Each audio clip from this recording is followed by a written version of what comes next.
Worksheet number 43। बच्चों, आपकी English की worksheet number 43 lesson fair play पर ही पेस्ट है। We read that Jumman and Alagu were good friends. अभी तक इस चैप्टर में हम पढ़ चुके हैं कि जुम्मन और अलगू बहुत अच्छे दोस्त थे। And Jumman aunt requested for a monthly allowance from Jumman after she transferred all her property to him. तो जुम्मन की आंटी ने जुम्मन को सारी प्रॉपर्टी ट्रांसफ़र करी थी और उसके बदले में वो उससे महीने का खर्चा उसने मांगा। मंथली अलाउंस जुम्मन की आंटी ने उससे मांगा। When mistreated, जब उसके साथ बुरा व्यवहार किया गया, she decided to go to the panchayat for help। Aunty ने डिसाइड करा कि मैं पंचायत की मदद लूँगी। Now let us read and find out what happened next। अब हम देखते हैं कि आगे लेसन में क्या होता है।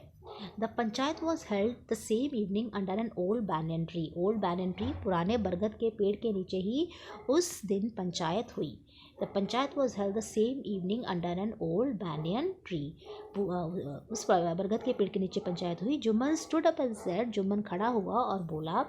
जुम्मन ने खड़े होकर क्या बोला? The voice of the punch is the voice of the god। पंच की आवाज़ भगवान की आवाज़ होती है। Let my aunt nominate the head punch। जो मेरी आंटी है उसको ही डिसाइड करने दो कि हेड पंच कौन बनेगा, उसको ही नॉमिनेट करने दो। नॉमिनेट होता है किसी का नाम देना। I will abide by her decision. यहाँ पर आपको दो न्यू वर्ड्स याद रखने हैं। पहला है अबाइड बाय। अबाइड बाय का मतलब होता है किसी की भी आज्ञा का पालन करना। मैं उनकी बात को मानूंगा, वो जो भी आदेश देंगी, जो भी कहेंगी, मैं उसे मानूंगा। डिसीजन मीन्स फैसला। मैं उनके फैसले को मानूंगा। Panch knows neither friend nor enemy. ना पंच का कोई दोस्त होता है, ना पंच का कोई दुश्मन होता है। What do you say to Alagu Chaudhary. तुम्हें अलगू चौधरी से क्या कहना है? The old lady announced. Old lady कौन है? आंटी ने बोला। Fine replied Jumman hiding his joy over his unexpected piece of luck. तो आंटी ने कहा ठीक है।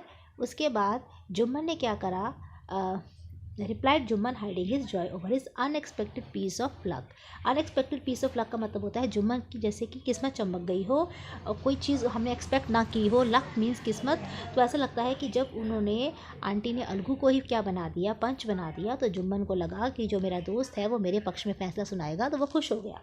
चाची you are aware of my friendship with Jumman said Alagu. Alagu ने कहा चाची तुम जानती हो कि जुम्मन मेरा दोस्त है। I know that replied the aunt. Aunty ने कहा हाँ मैं ये बात जानती हूँ, but I also know that you will not kill your conscience for the sake of your friendship. लेकिन मैं ये बात भी जानती हूँ कि तुम अपनी कॉन्शियंस, अपनी अंतरात्मा को नहीं मारोगे अपनी दोस्ती के लिए। यानी कि तुम जो सही है वही करोगे। कॉन्शियंस मीन्स जो हमारी इनर वॉइस होती है, जो हमारे अंदर से आवाज़ आती है कि सही क्या है गलत क्या है, उसे हम कॉन्शियस बोलते हैं। God lives in the heart of the panch. जो भगवान होते हैं वो पंच के दिल में रहते हैं। And his voice is the voice of God. और जो पंच की आवाज़ होती है वो भगवान की आवाज़ होती है। And the old lady explain her case. और आंटी ने अपना केस कहकर सुनाया। Jumman said Alagu you and I are old friend. Alagu बोला जुम्मन मैं और तुम दोनों पुराने दोस्त हैं। Your aunt is as dear to me as you. तुम्हारी आंटी भी मुझे उतनी ही प्यारी है जितने कि तुम हो। Now I am a panch. अब मैं पंच बन गया हूँ। You and your aunt are equal before me. तुम और तुम्हारी आंटी दोनों मेरे सामने क्या हो? बराबर हो। वॉट हैव यू टू से in your defence. Defence means अपने बचाव में तुम्हें क्या कहना है? 3 years ago began Jumman my aunt transfer the property to me. 3 साल पहले मेरी आंटी ने प्रॉपर्टी मेरे नाम ट्रांसफ़र कर दी थी। I promise to support her as long as she lived. जब तक वो ज़िंदा रहेंगी मैं उनको सपोर्ट करूँगा, ऐसा मैंने प्रॉमिस किया। I have done all I could. जो मैं कर सकता था वो मैंने कर दिया।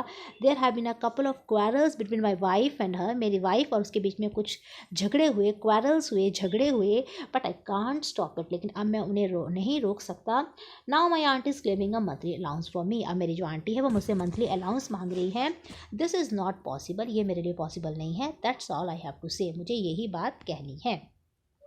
उसके बाद क्या होता है आगे? इस चैप्टर के बेसिस पर आपको कुछ क्वेश्चंस पूछे हैं। पहला है where was the panchayat held the same evening. जो पंचायत थी वो इसी इवनिंग कहाँ पर हुई? तो इसका आंसर हमें कहाँ से मिलेगा? इस इवनिंग पंचायत उसी बरगद के पेड़ के नीचे हुई। तो आप फर्स्ट का आंसर क्या लिख देंगे?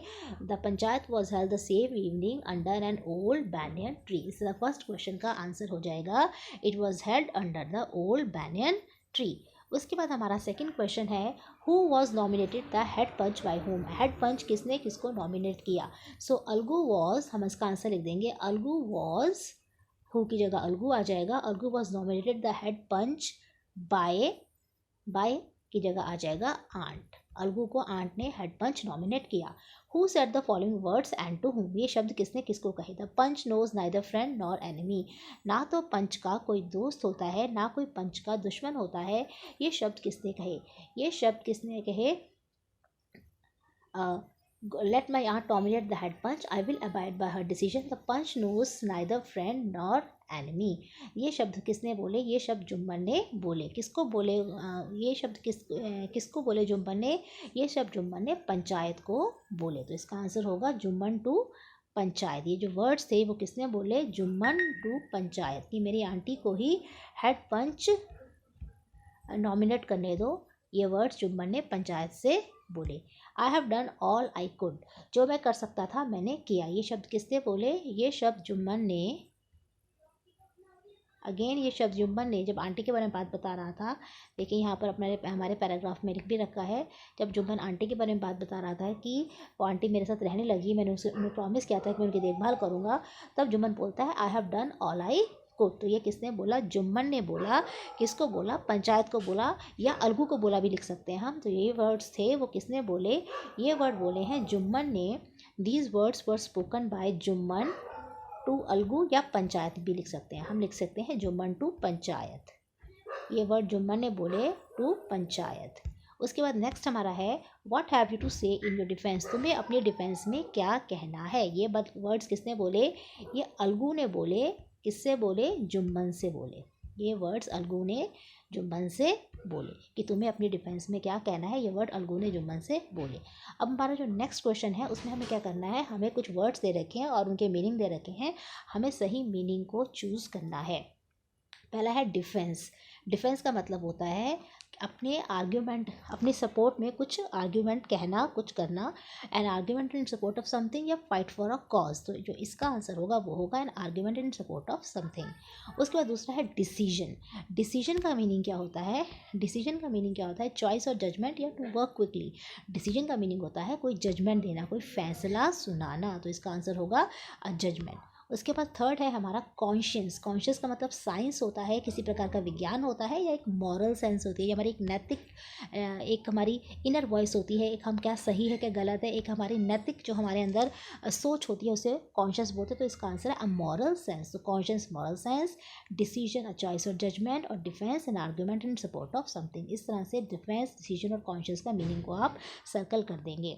तो जो आपका फेयर प्ले चैप्टर है उस पर बेस्ड आपकी जो ये वर्कशीट है यहाँ पर कंप्लीट हो जाती है।